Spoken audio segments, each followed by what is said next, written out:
But what I can show is traces of history. For instance, this woman is 100 years old and she's a refugee and she ran away from the war when she was 85 years old.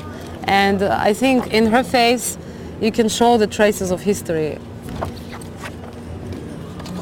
Here, this woman's house was shot at, and that happened quite recently because there's still gunfire going on, even though there was a peace agreement.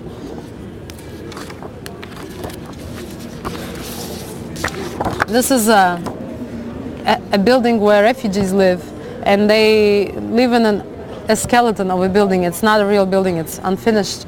So they steal electricity from the street because there's no way for them to get electricity. So there's this spider web of wires. For me, it represents also the chaos of their life.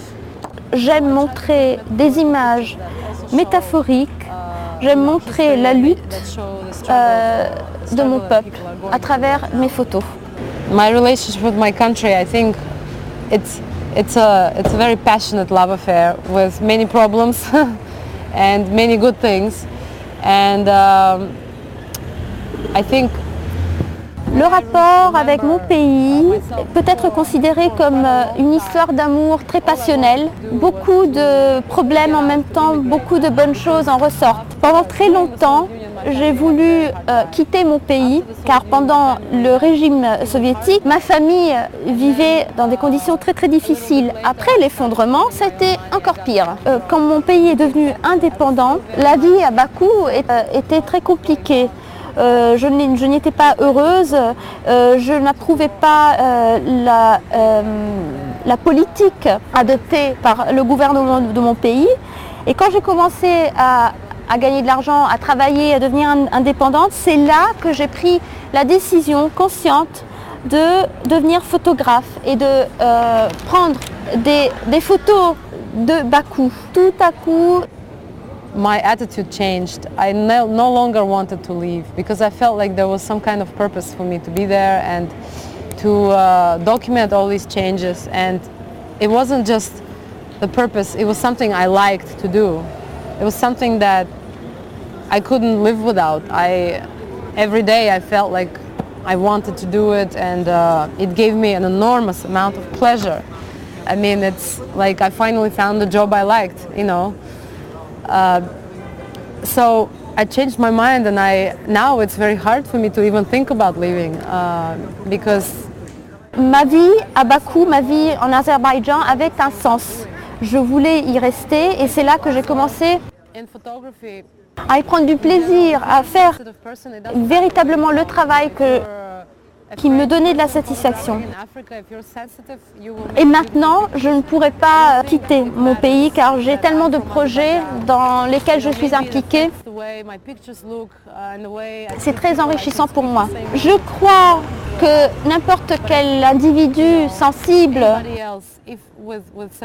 est à même de prendre de jolies photos. Si j'avais été africaine, je pense que j'aurais pu prendre des photos de mon pays de la même manière, de la même qualité. Bien évidemment, c'est peut-être plus simple pour moi de prendre des photos en Azerbaïdjan parce que je peux parler la langue, je parle l'azéri, je peux rentrer plus facilement dans les maisons des Azéris, mais n'importe qui pourrait montrer à travers son travail les émotions, le respect, la pudeur que je montre dans mes photos. Et de toute manière, j'ai constaté que beaucoup d'autres photographes à visa arrivent au même résultat. J'ai vu des reportages qui ont suscité beaucoup de colère en moi, beaucoup d'émotions très fortes.